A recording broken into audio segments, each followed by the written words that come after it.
Central Florida Behavioral Health Network and Community Assisted and Supported Living have been providing supportive services for people who are in recovery for opioid misuse for years. It's a service thousands rely on year-round. Joining us today to talk more about this nonprofit are Alan Davidson, President and CEO, and Philip Brooks, COO. Gentlemen, thank you so much for joining us today. This is something I've learned so much about. I appreciate what both you do, and I want to really break this down so people understand where they can get help and who can get help. So let's start from the beginning. Let's say I'm somebody who is in danger. You know, let's say maybe I'm trying to recover from opioid use or alcohol, or I'm homeless, or I'm struggling. I know I need help, but I'm worried about the elephant in the room. How am I going to pay for it? Either I don't have insurance or I'm underinsured, but I need help. That's where you come in, sir, right? Yeah. So think of us as like an insurance company for the uninsured. You know, we pay for services, and you'll never have to know that we pay for services. It'll never come onto your radar. I mean, we're the largest nonprofit that you've never heard of before, and funding a variety of services around 14 counties here in Florida. And we fund, one of our providers is PJ and Castle for those housing services. Yeah, so if I'm in danger and I need help, there are people that can contact you, right, in the community, and that's usually the first and easiest way to get in touch with you. Sure.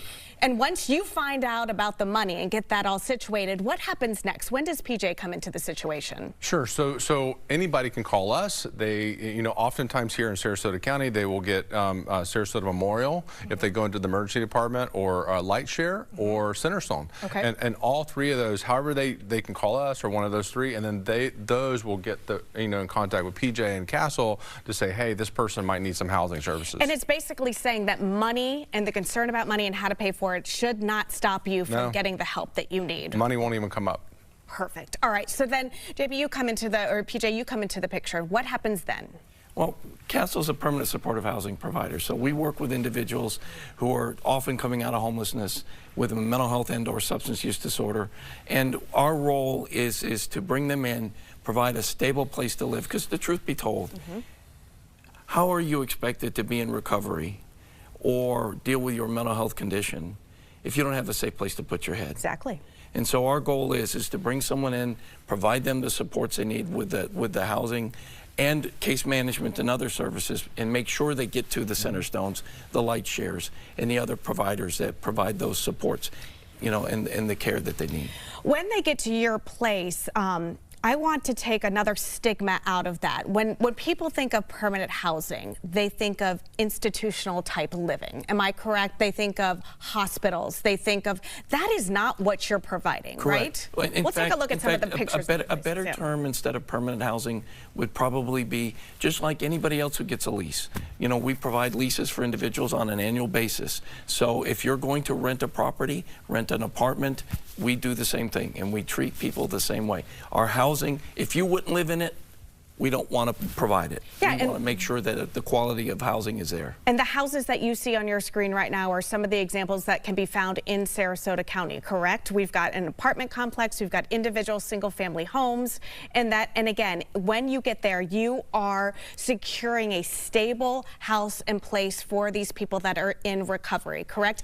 And tell me why that is so important to somebody's recovery. Again, if you're not stably housed, okay, if you were homeless, what incentive do you have for being sober? You're going to self-medicate because of all the trauma and other things you've experienced.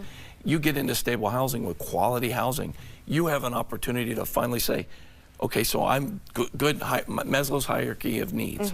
I've got a safe place to be.